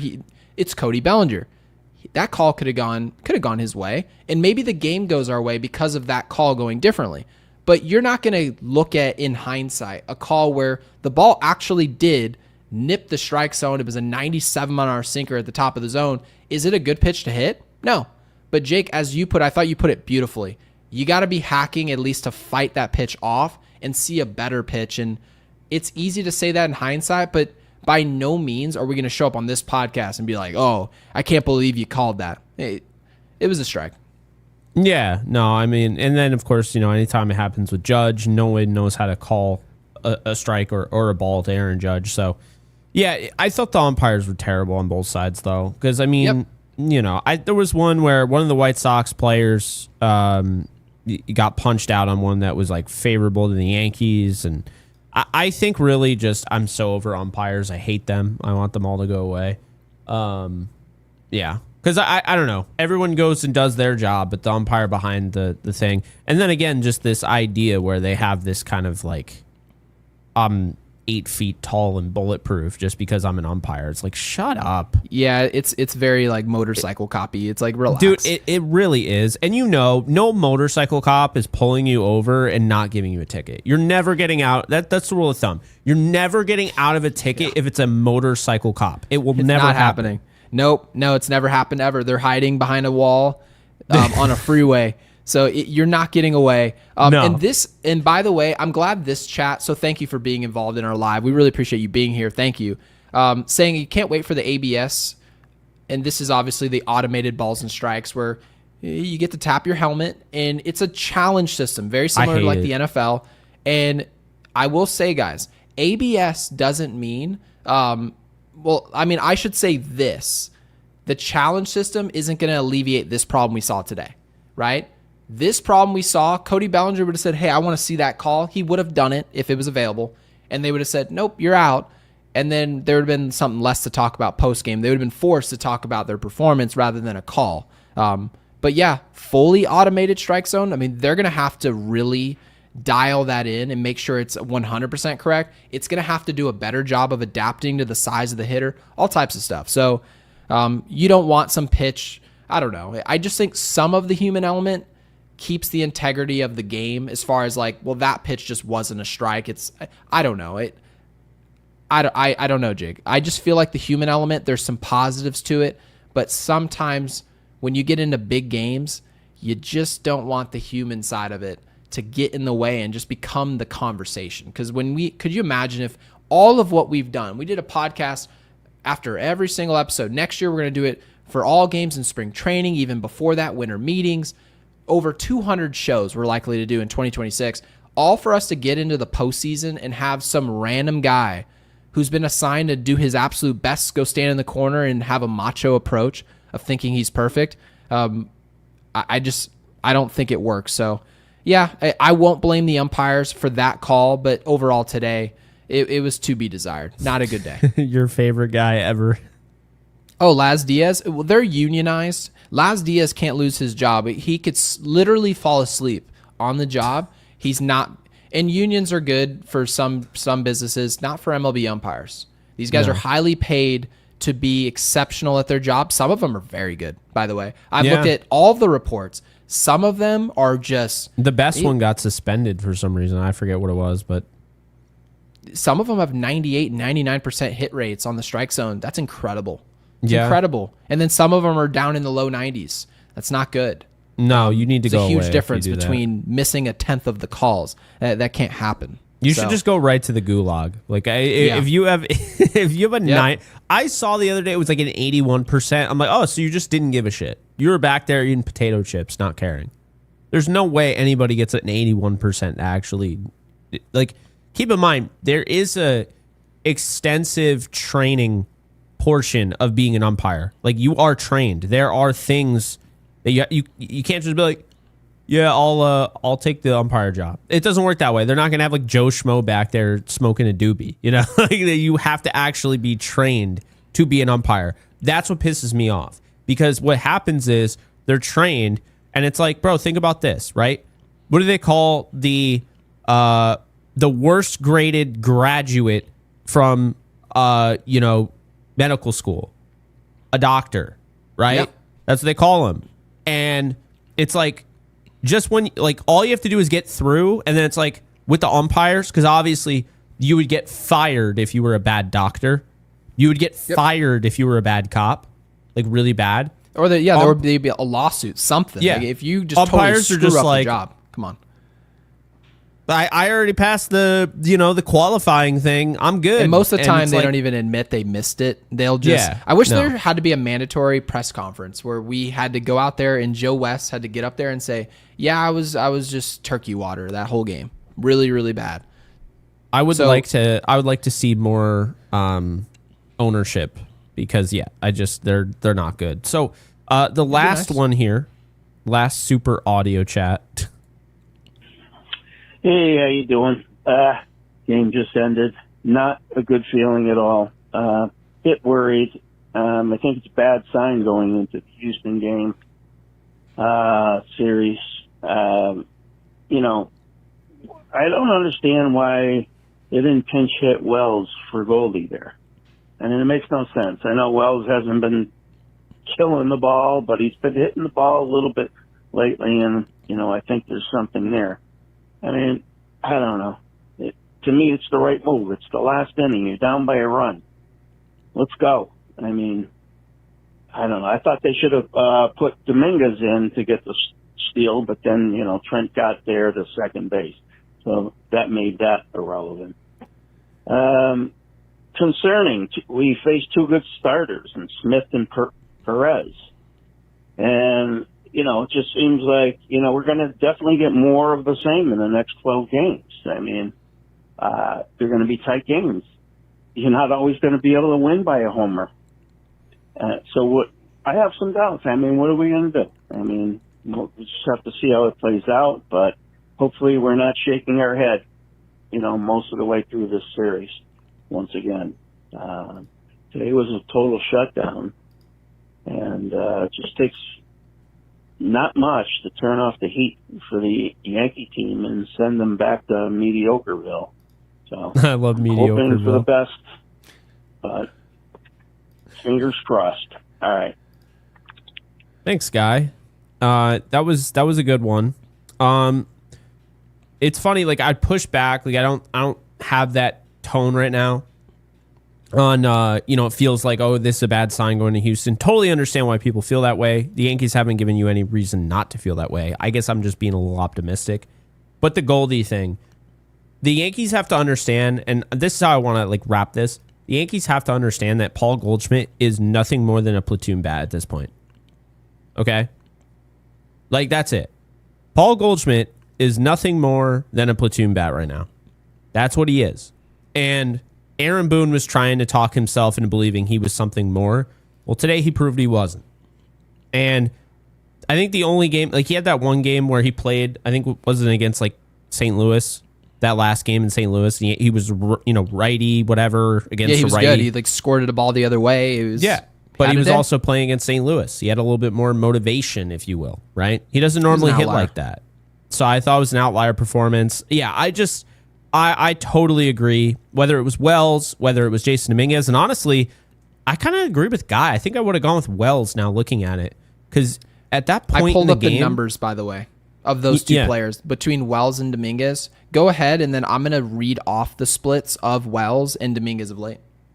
So I'm gonna say that Guy kind of talked me into Wells. I wasn't really thinking about Wells. Wells, as of late, I feel like he would have been more likely to come through in that situation. Last time I checked, Dominguez didn't have the best splits, late in games, like leverage-wise. So I think I would have gone with Wells now that Guy has mentioned that. But what say you, Gary? Yeah, so Dominguez is not good in high leverage. That's exactly the numbers I was going to bring up. He's in high leverage. He's under a 200 hitter, right? That's not good. No. But just so that people, because I think the narrative is that, well, Austin Wells has actually done something offensively, right? He had the 2 home run day. The next day he played, and you sort of have the feeling that he's got it going of late. Well, Austin Wells in his last 7 games, he's hitting a $190. That's not good, but he's slugging. So it's exactly what you're getting out of Austin Wells is what we were getting out of Anthony Volpe just after the break, where they do nothing. But when they hit the ball, it goes out of the ballpark. Well, more times than not, that approach is good in lower leverage. I think Jason Dominguez, given our situation, our desperation at the time, I probably would have gone with somebody who had, an opportunity with their legs a little bit more. The splits for Dominguez are pretty similar. I mean, Jason Dominguez, his last 7 games is hitting 222. That's not That's not even good. It's definitely not great. It's not like we had this weapon on the bench. So I don't want people to get this story that either Wells or Dominguez was a weapon for us off the bench in comparison to Goldschmidt. It's just better choices. And so between the two choices, I think you're really splitting hairs between Dominguez and Wells. But the one thing you can say about Wells is more clutch than Jason Dominguez. He's been around the block more. He's been on our team longer. That's to be expected.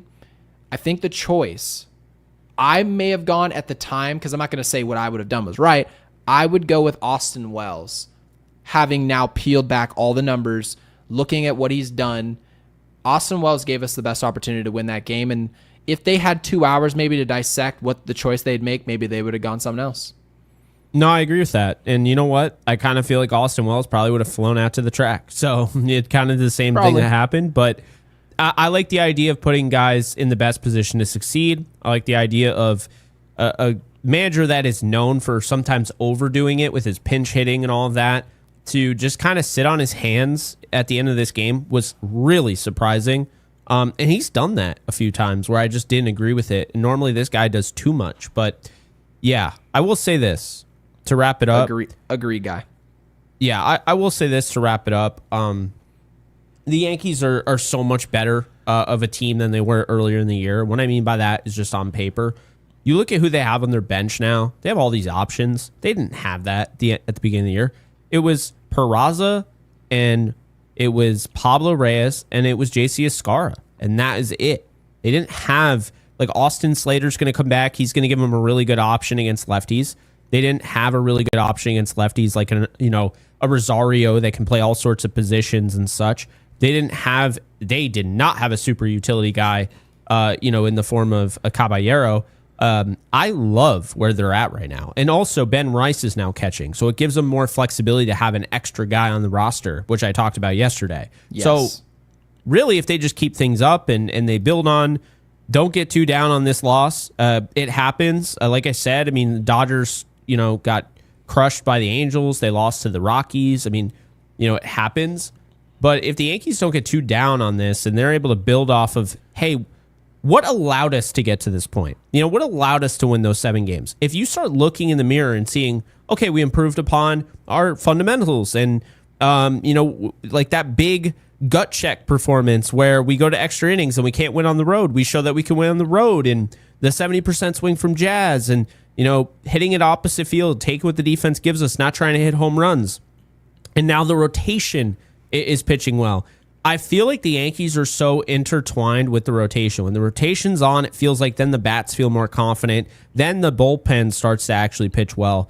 I really like the position they're in. I understand, and I thought it was very real what Guy brought up, going against the 2 best pitchers in this series, and they were the 2 lowest scoring games. That's not a surprise. I do think there's something to that. I do also think after a while, you have to understand they were scoring tons of runs. I think after a while, you just kind of run out of steam, and maybe it's a good problem to have. Maybe it's a blessing in disguise, them losing this game before they go into an off day. Then they can come out with a little bit of fire, but also, have some time to kind of recoup, and their ace is back on the mound, just like that against an Astros team that they need to beat. So I like where the Yankees are at right now. I don't love it. Like, obviously, I would have loved to win today.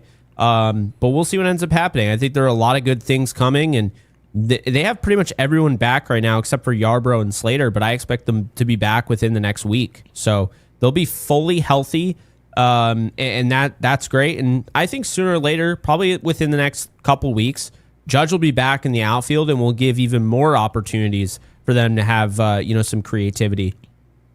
Yeah, and final thing I'll say, I'll poach something out of our live chat. James says, like Rosario starting at third base versus lefties. I think we all today. like it. Yeah, he looked good.